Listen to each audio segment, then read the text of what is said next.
Salut à tous, ravi de retrouver sur Direct Course, direction l'hippodrome de Cagnes-sur-Mer pour le quintet de ce mercredi 18 février. Il s'agira d'un handicap réunissant des chevaux d'âge bien connus en pareille société. Mon préféré pour ce handicap sera le numéro 5, Shopswave. Il connaît bien cette course. Il s'y est classé 3e en 2013 et 4e l'an dernier. Auparavant, entraîné par Carole Dufraîche, par Didier Guillemin l'an dernier et désormais par Nicolas Collery. Ce cheval me semble en mesure de faire mieux cette année, d'autant que sa dernière sortie atteste de son bon degré de forme et que la piste en sable fibré ne lui posera aucun problème. Le numéro 5, Shopswave, mon favori. Je poserai le numéro 1 exotique, qui dépend de l'entraînement pleine forme de Didier Prodhomme. Le cheval reste sur deux bonnes perfs dans le sud-est et notamment un succès récemment à Vivo, et ce après des sorties infructueuses cet automne dans des quintés bien composés. Le cheval est revenu au mieux en dépit de son top weight. Il me semble en mesure de jouer les premiers rôles. Le numéro 6, c'est Sargas, une jument d'âge bien connue dans les tournois de ce genre. Elle va participer à son 35e quintet, mais surtout, elle se plaît tout particulièrement sur les pistes en sable fibré. Elle compte d'ailleurs déjà 7 succès sur le sable. Elle a terminé deuxième de cette course l'an dernier et me semble en mesure de faire aussi bien cette année. Le numéro 8, Magic Zen, qui peut se targuer pour ses débuts sur cette piste cagnoise d'avoir remporté un handicap de même facture le 31 janvier, et ce dans une épreuve où il devançait 6 de ses rivaux du jour, malgré 5 livres de surcharge encourue. Je le pense capable de confirmer. Le numéro 2, Cérès, un cheval qui à mon avis n'a plus de marge de manœuvre en pareille société, mais il avait bien fait sur ce parcours à pareille époque l'an passé. Mieux vaut donc s'en méfier, le cheval est confirmé dans les handicaps. Le 3, c'est Nordic Cruise, qui vient de faire le plein de confiance sur ce parcours. Il reste en effet sur 2 succès dans des courses à réclamer. Mieux vaut donc se méfier de son retour dans les handicaps. Un cheval qui aime animer les courses auxquelles il participe. Ensuite, le 11, dans cette compétition, il s'agira de Moonlight Gambler, qui pour sa régularité mérite une note de méfiance. Et le numéro 10, dans cette compétition, c'est Ship Rock, protégé de Robert Collet, un cheval qui vient de faire l'arrivée, qui s'est bien comporté, honorablement comporté dans un quintet plus disputé sur 2000 mètres PSF. Le raccourcissement de distance ne devrait pas être un problème, et à mon avis, comme il est bien placé sur l'échelle des valeurs, il semble en mesure de venir brouiller les cartes. Résumé chiffré pour ce quintet cagnois: 5, As, 6, 8, 2, 3, 11 et 10. Concernant Vire en Réunion 2, dans la deuxième, je vous conseille le 203 Carletta.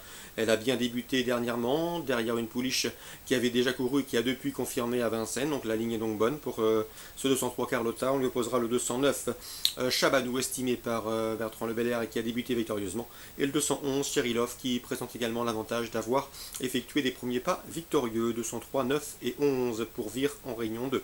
Dans la cinquième, attention, 509 Apollon Dème, qui pour sa rentrée après 5 mois d'absence a bien gagné sur les programmes d'Argentan dernièrement. Rien ne s'oppose à une confirmation, d'autant qu'il sera déféré pour l'occasion. Dans la huitième, le 801 Boss du Coglet, qui est invaincu en 2 sorties qu'en droite, passera ici un test sérieux face au 813 Boston Saint-Basile, un cheval qui est invaincu en 2 sorties cette année en 2015 et qui entend bien le demeurer. 801 Boss du Coglet, 813 Boston Saint-Basile, 2 chevaux qui a priori peuvent monter encore de catégorie. Attention également au 809 Beryl GD, un cheval qui est toujours à la recherche d'une première victoire, mais qui pour sa régularité semble une nouvelle fois en mesure de terminer sur le podium. 801, 13 et 9. En Réunion 3 à Enghien, dans la deuxième, je vous conseille le 107 Chant des Sirènes, un cheval estimé par la famille Bossuet. D'ailleurs, son début de carrière était bon. Malheureusement, il reste sur 2 disqualifications. Il convient de le racheter. Un cheval qui a été jugé digne de participer au prix Maurice de Guest. Une épreuve estampillée groupe 2 ici. Il affronte a priori un lot dans ses cordes. Le 207 Chant des Sirènes à racheter. Dans la troisième, je vous conseille le 302 Africaine de Fleurs, qui fait face à un engagement sur mesure au plafond des gains. Elle a de surcroît hérité d'un bon numéro derrière les ailes de l'autostart. Sachez également qu'elle sera déférée des postérieurs, contrairement à sa dernière sortie dans le prix de Verdun, une épreuve estampillée groupe 3. Bref, elle retrouve des rivaux à sa portée, elle est bien située, un engagement idéal, déférer les postérieurs, ça sent la course visée.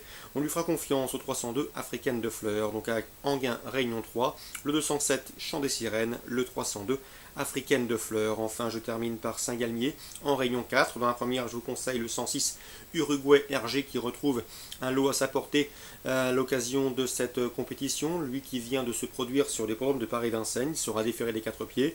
Dans la deuxième, Grégory Laurent présente le 207 Crazy Bomb, qui a débuté victorieusement sur cette piste de Saint-Galmier. Une confirmation est attendue, même s'il y aura les mâles sur sa route, et notamment le 201 Tchèque de Braise, Shake de Retz qui vient de s'imposer sur l'hippodrome de Saint-Brieuc et qui se déplace ici dans le centre-est avec la ferme intention de doubler la mise, 201-207.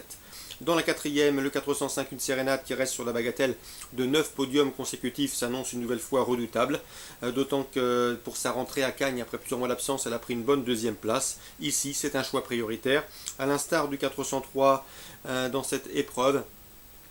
C'est Urquina Normande qui sera déféré des 4 pieds, contrairement à sa dernière sortie à Vincennes, 405 et 403. Concernant la quatrième à Saint-Galmier, Réunion 4. Enfin, dans la sixième, Yvan Berger n'est pas négatif avec le 611 Ananda. Le cheval passé à l'attaque et lutté avec les premiers lorsqu'il s'est montré fautif dernièrement, alors qu'il aurait disputé les premières places. Il était sur la mal partie, donc c'était sur l'hippodrome j'ai un doute, en tout cas il avait bien gagné avant à Lyon-la-Soie.